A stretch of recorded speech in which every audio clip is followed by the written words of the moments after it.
we know that businesses want to meet consumer expectations that surround sustainability. The food and beverage industries in particular are exploring alternative substrates and materials for their packaging, including recycled cardboard, plastic and compostable materials. This has become a crucial step to ensuring their products, including the way that they are labelled, have a reduced environmental impact. Because of this, the demand for printers using more environmentally friendly consumables, including MEK-Free inks, is on the rise. At Domino, when it comes to selecting the raw materials we use for our inks, we look to source ingredients that are as low impact as possible. This includes plant-based and bio-sourced materials that can be renewed without negatively impacting the environment or wider community.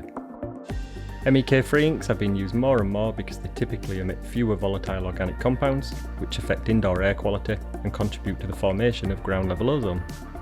We use computer modelling software to identify the MEK replacements and assess if all the chosen raw materials are compatible with the new solvent. If they are compatible, they move on to testing before being sold on the market.